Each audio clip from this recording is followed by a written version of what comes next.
Salut, c'est Clément. Dans cette vidéo, on va parler des 6 signes qui peuvent indiquer que votre partenaire veut rompre. Et d'où ça vient? Ça vient de 2 études qui ont été publiées, une par Battaglia en 98 et une par Baxter en 84. Et en piochant des 2 études, j'ai pu arriver à 6 raisons, ou plutôt 6 signes que votre partenaire veut rompre. Alors l'idée, c'est pas que s'il y en a un, ça y est, ça veut dire qu'il veut rompre.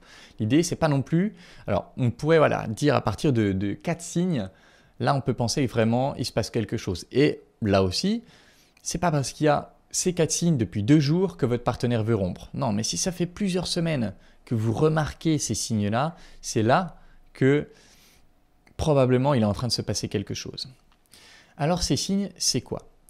Le premier signe, c'est que vous constatez qu'il y a beaucoup plus d'embrouilles pour des conneries au quotidien. Beaucoup plus souvent, vous allez avoir des petites prises de tête sur des détails, sur le couteau qui n'a pas été rangé, sur le ménage qui n'a pas été fait à tel endroit, sur le coup de fil qui n'a pas été passé, la lettre qui n'a pas été postée, le truc qui a été oublié au magasin, etc. Vous allez constater une augmentation du nombre de petits conflits du quotidien. Le deuxième signe, c'est qu'il y a une diminution de la fréquence et ou de la quantité de contact physique. Vous remarquez qu'il y a beaucoup moins de câlins, beaucoup moins de bisous et que si c'est un câlin, ça va être un câlin un peu vite fait. Il y a beaucoup moins de sexe aussi. Et pareil, s'il y a du sexe, ça va être un peu à la vite fait. On sent qu'il n'y a pas trop le cœur dedans, quoi. Troisième signe, il y a une diminution de la fréquence et ou de la quantité de communication. Alors ça peut être la communication par message, par SMS, ça peut être la communication en appel ou même la communication en face à face. Il y a tout simplement beaucoup moins de mots qui sont échangés et beaucoup moins fréquemment. C'est-à-dire que la plupart du temps, c'est comme un fantôme, il passe, elle passe, elle ne vous parle pas. Ou vous envoyez des messages, il n'y a pas trop de réponses, ou la personne avait tendance à vous envoyer plein de messages et d'un coup, il y en a de moins en moins. Donc ça va être un signe assez fort d'un désengagement. Un quatrième signe, c'est le fait qu'il y ait beaucoup moins, voire plus du tout, de projets faits ensemble ou de projets projetés ensemble. Même des petits trucs. Même la semaine prochaine, on pourrait aller se faire une rando.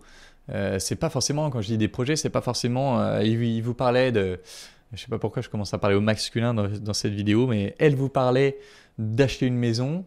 Et d'un coup, elle vous en parle de moins en moins. Ou alors, je sais pas, elle vous parlait de faire un enfant et d'un coup, elle n'en parle plus. Non, ça peut être des choses beaucoup plus subtiles comme aller faire une rando, aller au ciné, aller au resto, tout ce genre de choses. C'est même des petits projets. Vous constatez qu'il y en a de moins en moins, voire plus du tout. Ça va être souvent un signe présent quand il commence à y avoir un désengagement de la personne. Un cinquième signe, c'est une perte d'intention aux petits détails qui vous faisaient plaisir avant. Alors, ça peut être, c'est pas forcément, ça dépend comment on le voit. Pour moi, ce serait un petit détail, le fait de me fêter ma fête, par exemple, de me souhaiter bonne fête 23 novembre. Mais ça peut être des choses plus subtiles. Ça peut être, chaque fois qu'elle allait faire des courses, elle vous ramenait votre thé préféré, elle vous ramenait votre sachet de noix du Brésil ou je ne sais quoi. Toutes ces petites attentions qu'elle vous faisait, qu'elle ne vous fait plus. Et un sixième signe, c'est un peu lié à celui d'avant, mais c'est lié à une flemme générale de faire des choses pour vous. C'est-à-dire chaque fois que vous lui demandez, soit qu'elle-même elle avait tendance à le faire d'habitude, mais vous lui demandez de faire un truc, ça la fait chier, c'est lourd.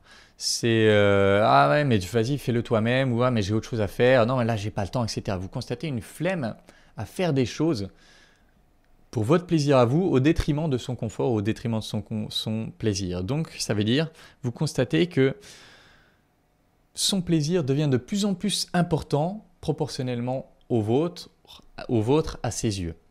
Donc ça, encore une fois, il ne s'agit pas de se dire, il y a un signe depuis 2 jours, donc c'est que la personne veut rompre. Non, c'est vraiment constater ça un peu sur la durée. Constater que ça s'installe, qu'il y a 3, 4, 5 ou 6 de ces signes et que ça dure sur plusieurs semaines, voire même plusieurs mois. Et auquel cas, si vous constatez ça, eh bien, il faudra faire quelque chose. Parce que ce n'est pas parce que vous constatez ces 6 signes que c'est au point de non-retour, qu'il n'y a plus rien à faire, qu'elle veut rompre et elle ne reviendra pas en arrière. Non, ça peut être, elle commence à penser à rompre. Ça peut être, ça commence à la travailler, ça peut être, elle veut rompre, mais en même temps, s'il y a des choses qui changent, elle pourrait revoir son jugement. Et donc, il y a potentiellement des choses à faire si vous êtes dans cette situation pour inverser la tendance. Et pour ça, je ferai une autre vidéo sur quoi faire si vous êtes dans cette situation où vous constatez tous ces signes-là, où vous constatez que la personne, ou en tout cas vous soupçonnez que la personne veut rompre. C'est tout pour cette vidéo. En attendant la prochaine, bien sûr, vous pouvez postuler à l'école des guerriers si vous voulez que je vous accompagne, si vous voulez que je vous aide dans le fait de vous développer, dans le fait de traverser ces difficultés-là, si vous voulez que je vous aide à développer les compétences pour mieux communiquer, pour pouvoir arriver à créer cette connexion forte qui fait que vous n'aurez pas besoin de passer par ce stade où vous allez devoir deviner les petits signes, etc. Si vous voulez que je vous aide dans tout ça, postulez à l'école des guerriers via le lien qui est dans la description. Et c'est tout pour cette vidéo. En attendant la prochaine, je vous embrasse et je vous dis à bientôt. Ciao.